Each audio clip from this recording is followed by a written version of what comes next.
everyone, I am Rebecca from ChemKnits, and today we're going to talk about some tips and tricks when it comes to kettle dyeing yarn, and especially how to troubleshoot if you're getting not enough variation of color or too much variation of color when you're going for a kettle dyed semi-solid or tonal yarn. Now, what's the difference between tonal and semi-solid? When I call a colorway tonal, I think of a colorway that has multiple depths of shade of one color. And you might see some very subtle variation, but it's a yarn that can stand up to a lot of complex stitch patterns. But on one end, you can have some more extreme variation from saturated to pastel. And on the other end, you have your semi-solids, which still have a little bit of variation. It's hard to dye a true solid by hand, and semi-solids are great because they work very well, have just very subtle variation of color, but still have that fun depth that you can get from a tonal. So the short answer is that semi-solids are tonals, but not all tonals are semi-solid unless that range of color that you have in there is really, really subtle. But there are absolutely some colorways that it's hard to decide where they lie on that spectrum. Ultimately, you get this variation by changing the rate that the color strikes through your yarn and doing some things that allows the dye to have more access to the yarn. And I'll talk about all of this in a moment. This video will complement Knit Crate and Dyer Supplier's new Dive into Dyeing Lesson 1 really, really well. And in that lesson, I actually have a video on the Knit Crate YouTube channel that demonstrates how to create a semi-solid yarn. This video is not sponsored by Knit Crate or Dyer Supplier, but I do have an affiliate marketing relationship with both companies, which means I earn commissions through my affiliate links, which I've got down in the video description. But I am so excited that this Dive into Dyeing course has finally launched, and I really hope that you guys will go and check it out. When it comes to kettle dyeing yarn, there's really no hard and fast rules, but there's some variables that can affect the rate that the color absorbs to your yarn as you throw together your color, your yarn, and heat all into one pot. To slow down the rates that the colors absorb to your yarn, you should use cooler temperatures with less acid. And then on the other side, if you want the colors to strike faster, raise your temperature, get it to a simmer, and go for higher concentrations of acid with your white vinegar or citric acid. And then if you want more even color coverage to get more of a semi-solid, use a greater volume of water so that way the dye can access all of the yarn and the pot isn't crowded. And stir your yarn in the pot. Not constantly, but the more you stir and you let that color evenly access the yarn, you'll get more even color coverage. And finally, pre-soaking your yarn allows the color to soak into the yarn a little bit faster and more evenly. Because if the yarn goes in dry, then the dye will start striking some parts faster than others. So, in talking about more even color coverage, for less even color coverage, start with dry yarn. The color, as I just said, will strike some areas faster than others. Use less volume of water so your pot is more crowded, and then don't stir the yarn as much. Now, all these different variables that I mentioned involve having a pretty homogeneous mixture of your dye in the pot. And so I'll talk about some other things as we go on with this video. But first, let's start off looking at some extremes. Let's do an example where we go for a semi-solid yarn, starting with a cool dye bath, pre-soaked yarn, and no acid, and then where we go for a more extreme tonal, starting with a hot dye bath, higher acid, and less water with dry yarn. When you're dyeing yarn with acid dyes, make sure that all of your equipment is dedicated for dyeing yarn and isn't also used for the preparation of food. And whenever you're dealing with dry dye powders, make sure that you wear a respirator mask, safety glasses, and gloves. You don't want to inhale any powders. I use a half rubber respirator mask with P100 filters. And now, let's go get started. The yarn we are using today is Dyer Supplier's 7525 sock yarn. This yarn is 75% superwash merino, 25% nylon. And some of it we will be using dry, and others I am pre-soaking in just some plain tap water at room temperature for at least 30 minutes. These skeins come with 3 ties already on them, but I like to add a reusable nylon zip tie for an extra tie and to make moving yarn in and out of pots easier. If you want more even color coverage and you're having trouble getting light spots around the ties, make sure that they are loose, or you might even want to remove them and add looser ties in place. But because if the ties are pulled too tight, then you can end up with resist in those points. And so that's something I didn't talk about earlier, but wanted to point out. For all of the yarn we dye today, we are going for a 1% depth of shade, which means that there will be 1 gram of dye total per 100 grams of yarn. And I will be mixing colors from these 1% stock solutions of Jacquard Brilliant Blue, Bright Yellow, and Fire Red. These are the colors that I mixed up for the color triangle exercise yesterday. I mixed the colors into half a cup of plain tap water just to make it easier to add to the dye pot when I was ready to go.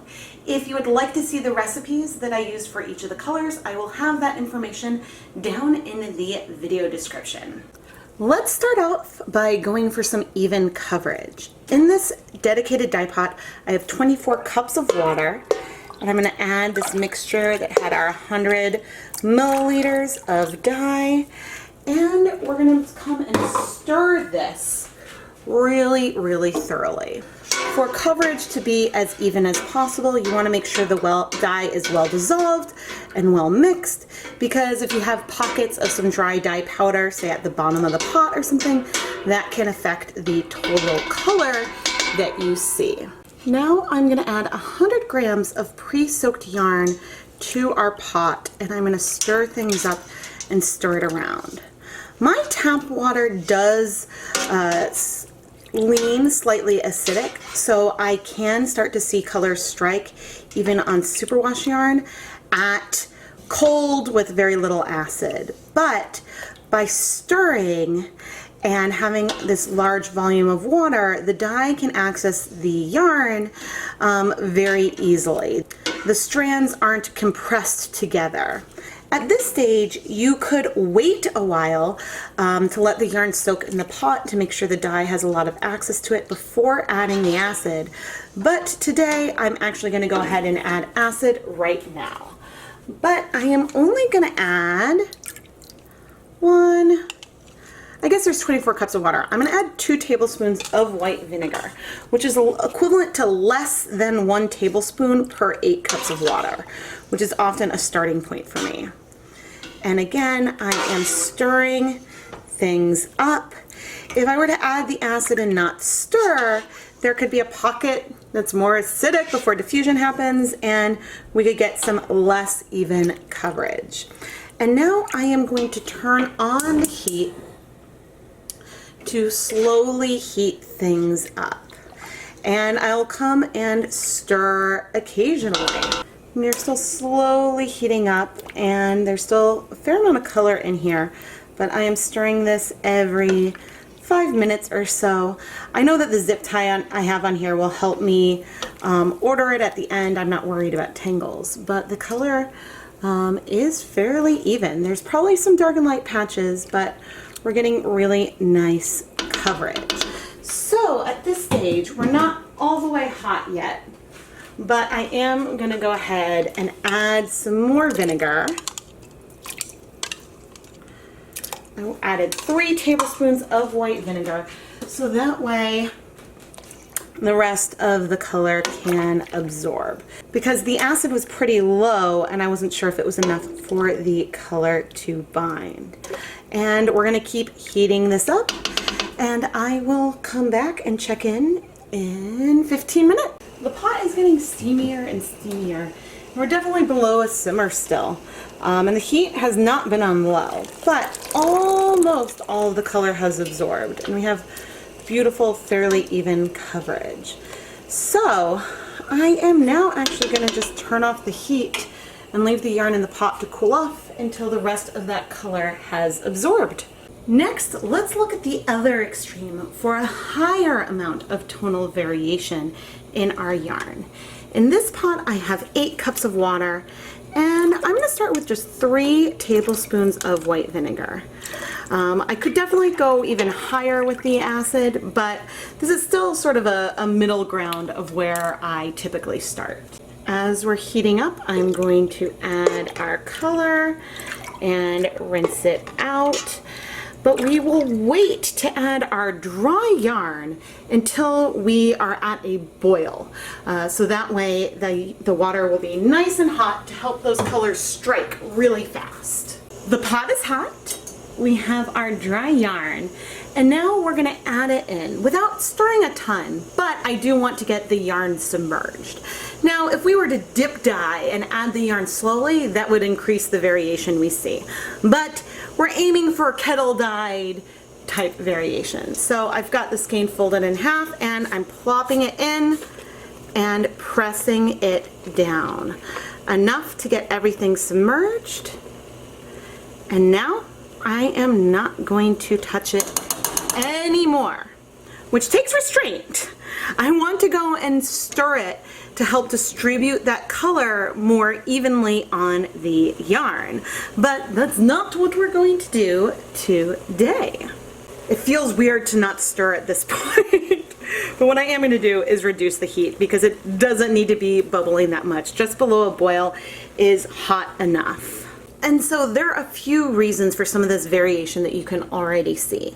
Since the water volume it could definitely be lower, 8 cups isn't that low, but the dye that's in the center got absorbed by some of the yarn, and then the dye that's more around the outside can't reach it. So there is, because the pot is more crowded, that leads to some variation. And if I was stirring, that would mitigate some of these changes a bit more. But now I am going to let this sit on low heat for 20 minutes. It has been 20 minutes and most of the color has absorbed. I'm now moving it to show you that the water is just about clear. And it looks like we might have some breaking in here. There's areas that are a little bit more blue and a little bit more pink. But this purple was a mixture of red and blue, so that stands to reason. But anyway, I'm gonna leave it in here to cool. We don't need to add any more acid. And once the yarn is cool, then we can wash it. What is color breaking? When you have a mixture of a color, say a purple, and you see it split apart into different colors, where you have sections that are more blue, sections more pink, that is color breaking. You're seeing the color separate into the components used to mix it. Not all colors break, but when this happens, it's because different colors absorb to yarn at slightly different rates. And this can be something really, really fun to take advantage of. And especially with food coloring, I do that a lot. But this is something that can happen as you're kettle dyeing yarn. As we looked at these two extremes, I hope that it's starting to become clear that there's some nuance to all of this. These rules aren't hard and fast and set in stone, and you can mix up these variables, and sometimes I go somewhere more in the middle when I'm dyeing tonals. If I wanted to scale up either of these examples, would I proportionally scale up the volume of water? No. With 24 cups of water, I typically would dye 2 to 3 skeins in there. Maybe for 3 I would add another 8 cups of water if I wanted some more volume so I could get more even coverage. So I wouldn't double that for each 100 grams of yarn that I was going to add to the pot. But I normally don't dye 200 grams in 8 cups of water unless I'm doing something more low immersion and I want colors to strike in just a small area versus spread out all over the whole skein. So this volume takes a little bit of trial and error, but it's just all fun. The more cool that dyeing is something I've been doing a lot more recently, but otherwise I typically don't go for these extremes. I go somewhere in the middle. Small changes and tweaks can affect the final color that you see.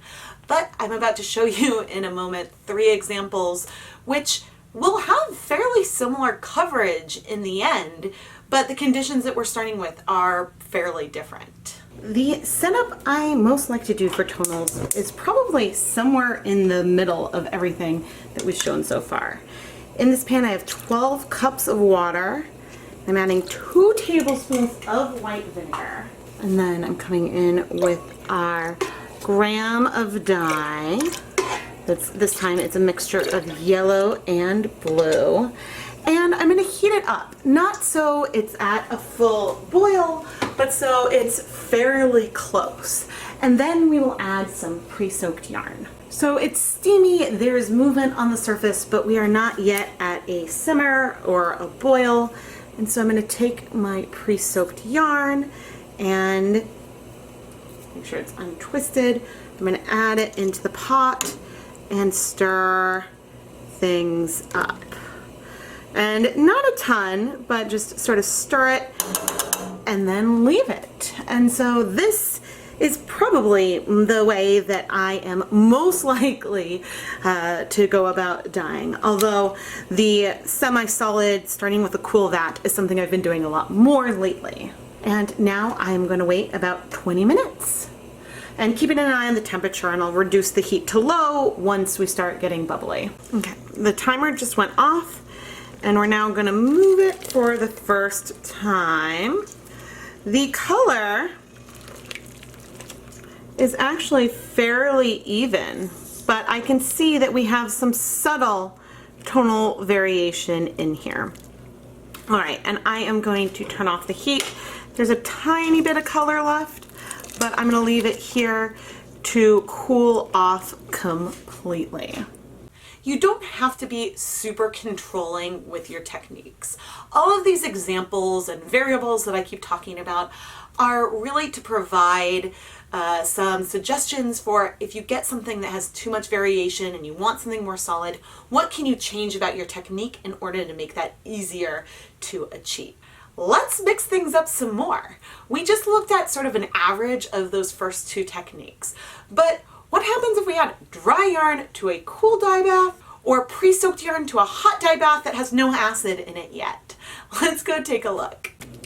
Next, we are going to do an example of hot with no acid.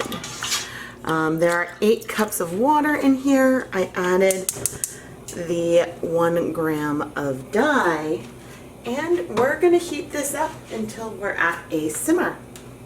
Okay, here we are hot. We've got our pre-soaked yarn. There is no acid in here yet. There are 8 cups of water. I am going to stir it a little bit. And now I am going to add our acid. So let's see, we had 8 cups of water. Let's just add 3 tablespoons of vinegar. I added it all to the side, and I'm not going to stir things up. Things will move around and things will strike all over, but we will likely get some more color absorbing in the spot where I just added the acid. But the pot isn't that crowded, so things will move around in here.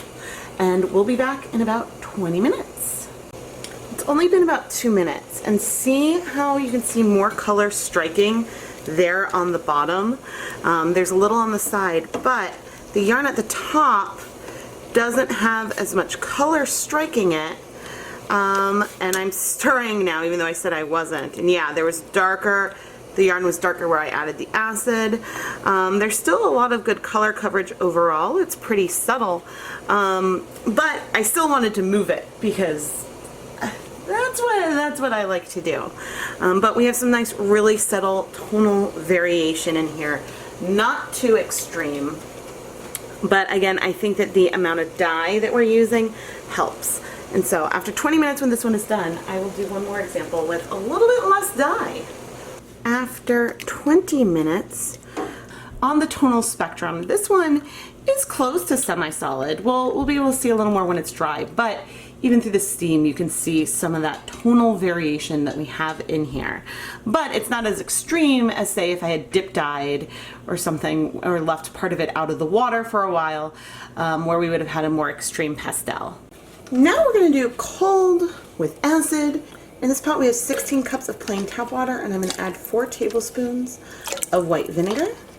I'm coming in with our 1 gram of dye for our 100 grams of water, and we are going to stir things up.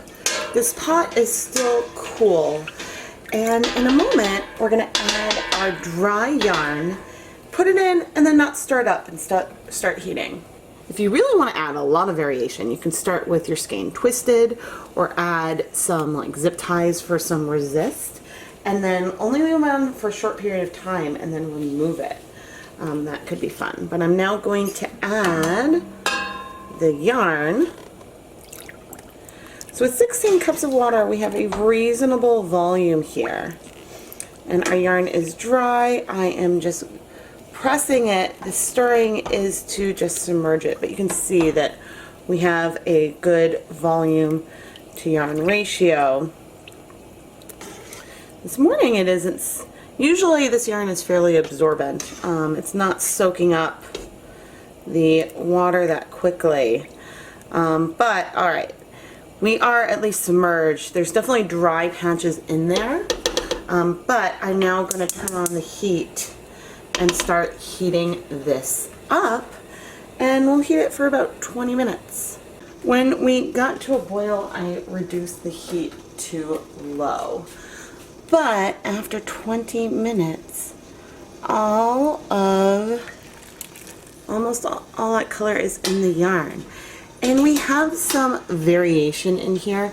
It's always hard to tell when it's wet because of the light, but I could see just from the surface and on smaller scale. But we still have really amazing coverage here on the yarn.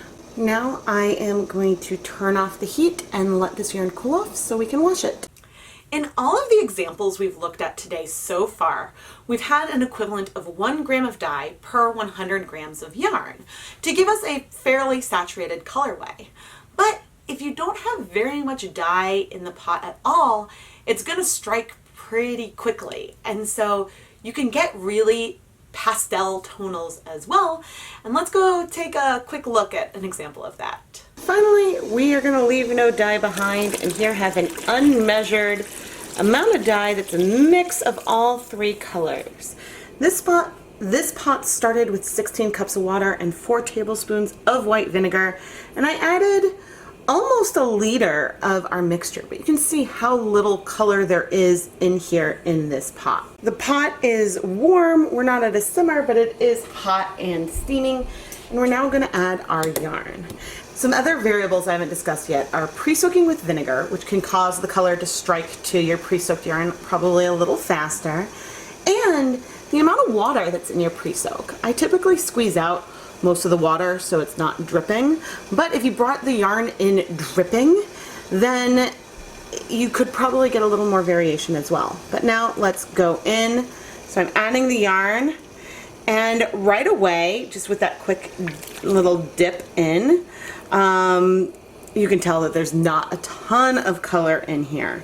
I moved it a bit, but I'm not gonna move it more, and I'm gonna let this sit for about 20 minutes, even though it won't take that long for all of the color to absorb. And in fact, there really isn't a ton of color on here. But anyway, we'll be back in about 20 minutes.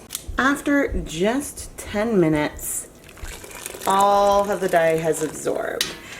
This yarn is a beautiful, almost silvery lavender tonal. There is a lot of variation in here, which might be a little hard to see through the steam when wet, but there's more almost silver gray pieces and then more lavender pieces, even with the large volume of water. But that's just, these colors start striking as soon as the yarn hits the water, and there's not a ton of color in there. So if we had had a much smaller volume of water in the pot, then those differences probably would be even more extreme. But anyway, I'm gonna let this yarn cool completely, and then we'll go wash all of the yarn we dyed for these demos. I washed all of our yarn in some cool water with a little bit of some dish soap to rinse out if there's any extra dye and get some of that vinegar out and things like that. I always show this stage in videos to show that The water is rinsing clear, but occasionally bleeding may happen, and I like to show that so then we can talk about troubleshooting it. If you do see color coming out in the water, there are a few things you can do. You can add some more acid to your rinse water. If your tap water is slightly alkaline, then that could cause bleeding. I also always recommend washing in cool water, but if the bleeding is really persistent, then I recommend adding it back into your pot with a lot of acid and heat setting the yarn again.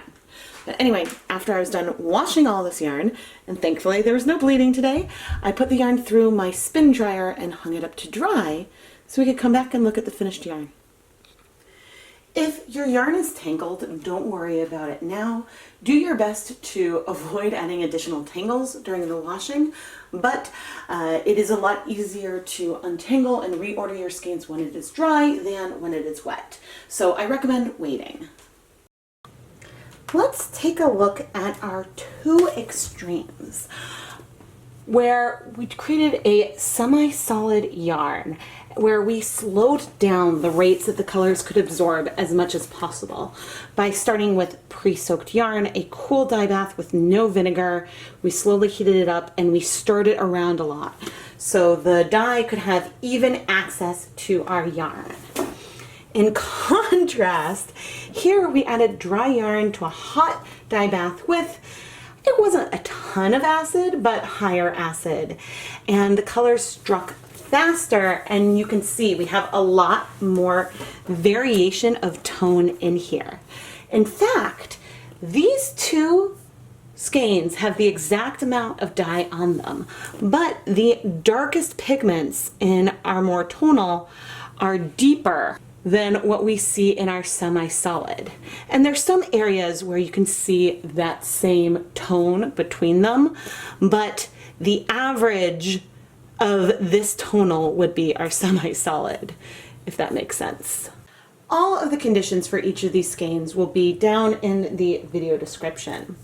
We dyed 3 other tonals that are sort of in between where our semi-solid that you don't see a lot of variation at all, and then our more extreme tonal. These are pretty subtle. I think on camera you can easily see the medium and deeper patches on the orange. It's present in this green as well, but it is fairly subtle. And then same with the teal, there are differences of light and dark, but it is a lot more subtle than what we have in this purple. How would I classify these? Ooh, that's hard. I think this one I would definitely call a tonal, and I'd be inclined to call these maybe subtle tonals. I don't know, maybe I would call it a semi-solid tonal or something.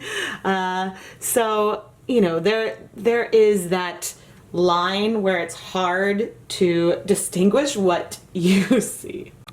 But this is why I like to always show like an untwisted and then twisted picture of all my skeins, so that way you can get a sense of, is there variation in the tone or is it a trick of the light? But in all of these we are seeing differences in the depth of color. It's not just the way the light is hitting the yarn. Finally, we combined all of our leftover yarn into this pastel tonal. And this reminds me to bring up something that we didn't really talk about much before, and that is how having more dye in your pot also can affect the rate. Because if there's a little bit of dye and it strikes fast, you might get a lot of areas with no color at all.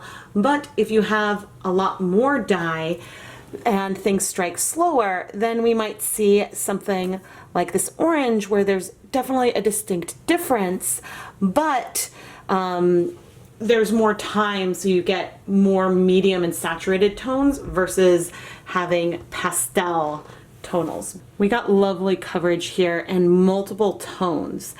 All of it is deeper than bare, and I think probably because we have some breaking, but we have some almost like a pastel mauve and then like a gray in here, and it's gorgeous. Tonal yarn is a lot of fun because it adds depth and dimension into your project. And it adds that because of the way that the different stitches might be slightly different colors. Whether you have a more extreme tonal or ones that are more subtle, like these three here. And so these three feel a lot more like this purple, but in photographing them and looking at them, there is more variation within the colors as you look at the yarn that isn't just based on the way the light is hitting it. But I would say that of these, well, I guess of the 6 skeins we have here, the only one that might not hold up well to a really complex stitch pattern would be this tonal right here, just because there is so much variation between the lightest and the darkest patches that it is an extreme tonal, and so it might detract a little bit from, say, some lace or cables. And these 3 in particular are subtle enough that it could add some interest because it's not just all one tone while you're knitting or crocheting, but still overall the project will feel fairly solid. And then this one, it's only a semi-solid because there's still going to be a little variation. It's not a perfect solid. I don't know if I've ever dyed a perfect solid. Maybe on like a 3-gram mini. Well, maybe. Ultimately, I think that, especially if you have a shop, the way you describe the difference between your yarn is important and matters. And so it's hard, again, sitting here thinking, what would I call what? These 2 I would definitely call tonal. This one I would also call tonal. This I would call semi-solid. And then these 2, again, maybe I would say like semi-solid tonal or something to sort of indicate its placement. But in the description, I would describe them as having subtle shifts of tone within and then describe the color. So it's all just something to keep in mind.